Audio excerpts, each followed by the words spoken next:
Well, thank you for the opportunity to comment this really cool paper. I really enjoyed reading it. It's very interesting, and it's also very timely and relevant since the authors propose a new twist on an existing methodology to quantify systemic risks due to climate change. So I think this is very relevant. And as Heyun was saying, the idea is to test the resilience of the financial institutions to climate-related risks. And the main contribution, in my opinion, is that this is a very clever variation upon an existing technique, which is SRISK. And the new methodology is defined as the amount of capital that a bank, for instance, would need to raise in order to function normally in a climate stress scenario that has materialized. The main findings is that the C risk for some banks are economically substantial. That is good news if you're writing a paper like this. It's bad news for the world. But in 2020, Citigroup, for instance, would have needed to raise about $73 billion US if the climate stress would have materialized in order to restore a prudential capital ratio. And that's quite a lot of money. And lastly, but not less important, this is a very convenient new tool because C-risk can be computed using publicly available balance sheet data and also market information. And that's a big plus because usually when you undertake this kind of quantifications, you need a lot of micro label data, and that's not really available everywhere. So if you have Compustat and you have Bloomberg and you have the computing ability that Heyun and co-authors have, you can put this measure together, and that's really convenient. So that's this paper in one slide. I have three main comments, and I have some final comments and questions. The first one is about causality and general equilibrium. So banks can reduce C-risk by reducing either their size, their leverage, or their risk, or a combination of these. So if the stress scenario materializes, all the banks with positive C-risk will try to simultaneously raise capital. And that can be difficult if you're in a stress scenario like the one that is posed here. So the bigger the C-risk, the more serious the threat to financial stability, because you will have more banks trying to raise more capital at the same time. Because this is an aggregate shock. So this leads me to the causality question that is usually tackled in the SRISK literature. So if enough banks have high C-risk, they will eventually recognize this and they will act upon it. So they will begin to delever and de-risk, and they're gonna impact eventually the real economy.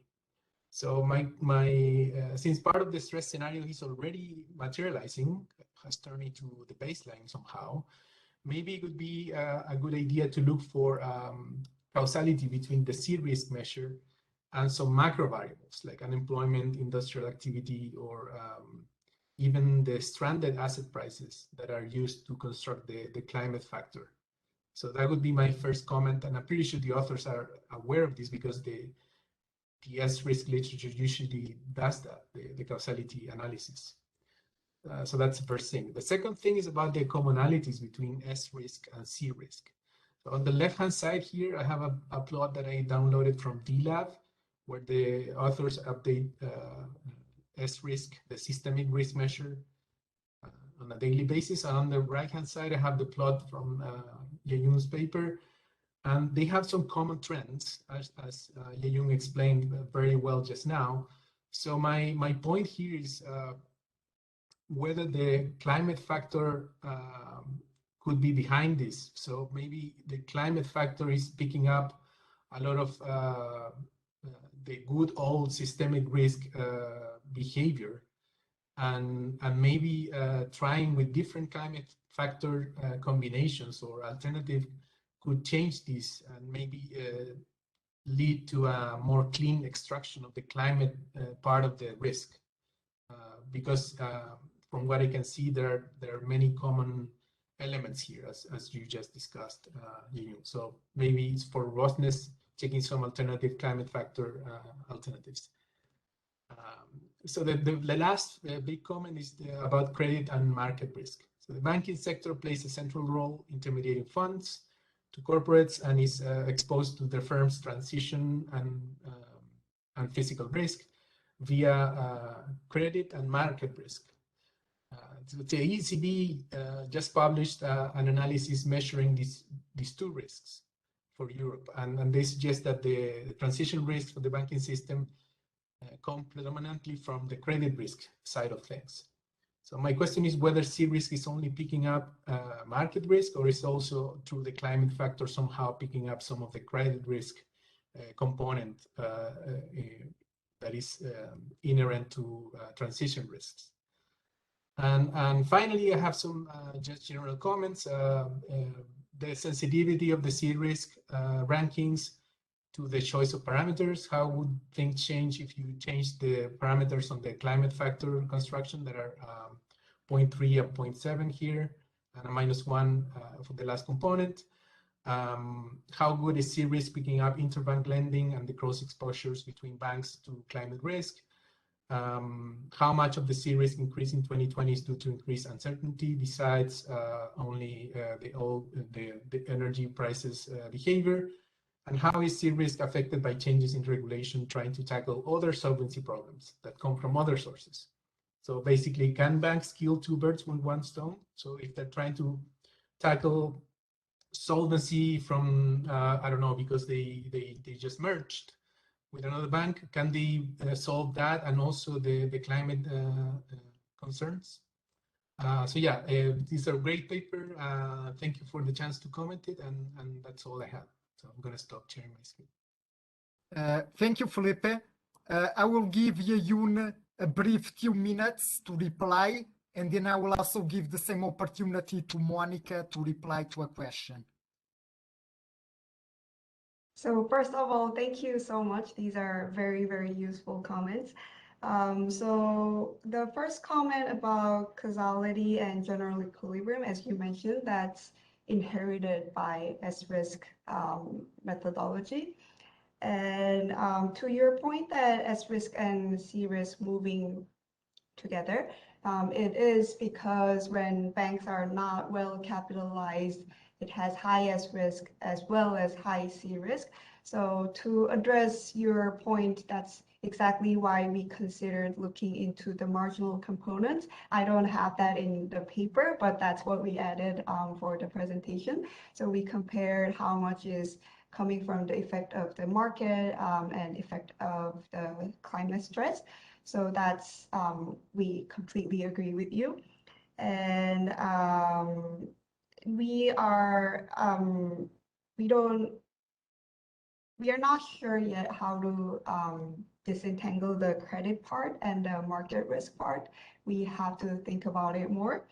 And we also plan to use different transition risk measure, partly because the stranded asset portfolio that we are using currently, that is more about the US market.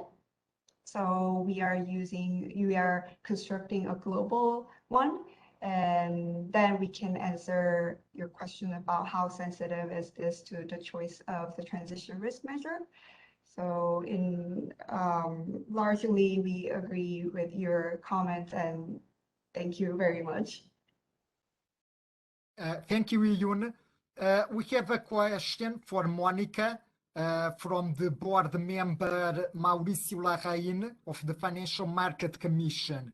So Mauricio is asking whether the dispersion in ESG rankings is smaller in countries that are more regulated and have more information disclosure by the authorities. First of all, thank you. Thank you for the comments by Alvaro. That it really relieve a well understanding of the paper, and this is very helpful also for me.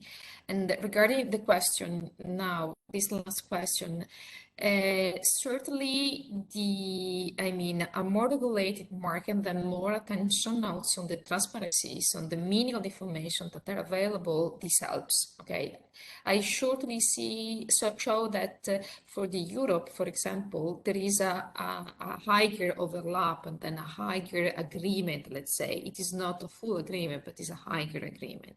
Then certainly, these help. It is what I asking for also is to be able to find a way to harmonize.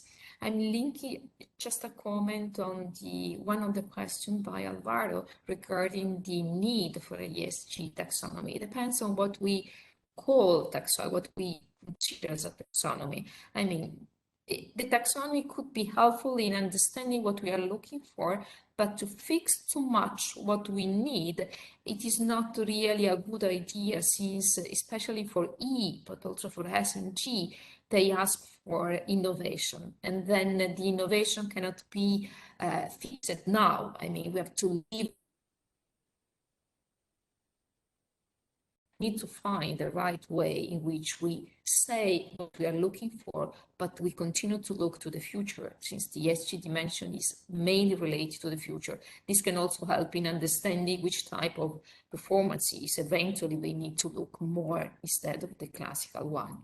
Very quickly, thank you.